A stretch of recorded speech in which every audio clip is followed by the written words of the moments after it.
High বন্ধুরা। আচ্ছা, তোমাদের আছে একটা আমি নতুন টিপস দেব। তোমাদেরও কি এই ধার মোড়ার সময় জামার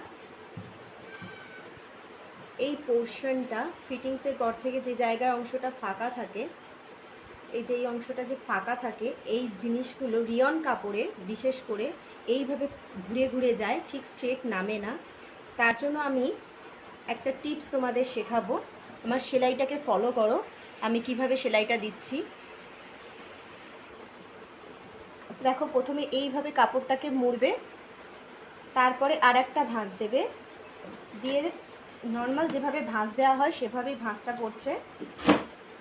এরপর সেলাইটা যখন করবে তখন ঠিক এই আঙুলটাকে পিছন দিকে রেখে দেবে, একটা আঙুল, যে কোনো একটা আঙুল পিছন দিকে রেখে এইভাবে সেলাইটা চালাতে থাকবে। ঠিক আছে, দেখো কাপড়গুলো পিছন দিকে কিন্তু জমছে। আবার এলে কিছুটা সেলাই দিলে এইভাবে কাপড়গুলো পিছনে জমছে, কিছুটা সেলাই দেওয়ার পর তারপর কাপড়গুলো ছেড়ে দেবে। আবার এইভাবে ঘোরাবে,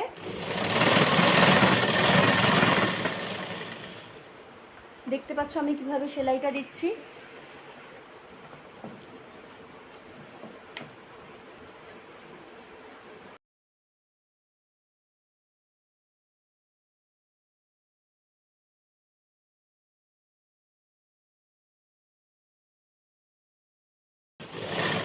আর এই জায়গার ভাঁজটা বিশেষ করে নতুনদের জন্য এটা খুব কাজে লাগবে।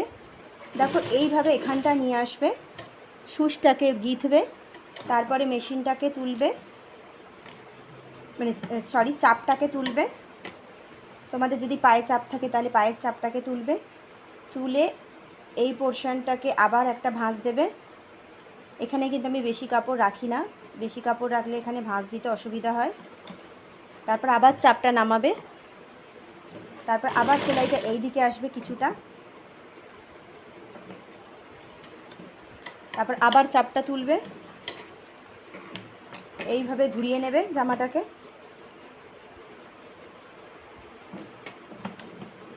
তারপরে আবার নিচের দিকে সেলাইটা দিতে থাকবে চাপটা নামিয়ে। আবার ঠিক সেমভাবে যখন আমরা এই দিকটাও সেলাই দেব, এইভাবে পিছন দিকটাকে একটা আঙুল চেপে ধরে রাখবো, আর এই পিছন দিকে কাপড়গুলো কিছুটা করে কুচি হয়ে যাবে, তারপরে আমি ছেড়ে দেব।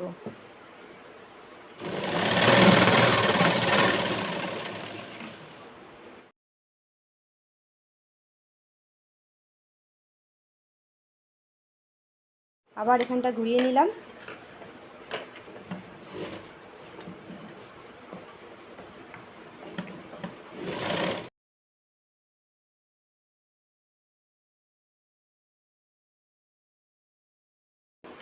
এই জায়গাটা দেখতে পাচ্ছেন, এই জায়গাটা কতটা সুন্দর সোজাভাবে সেলাইটা হয়েছে।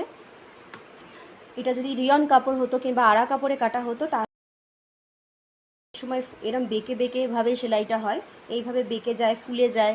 কিন্তু ঠিক আছে, এইভাবে আপনারা দুটো দিক সেলাই দিয়ে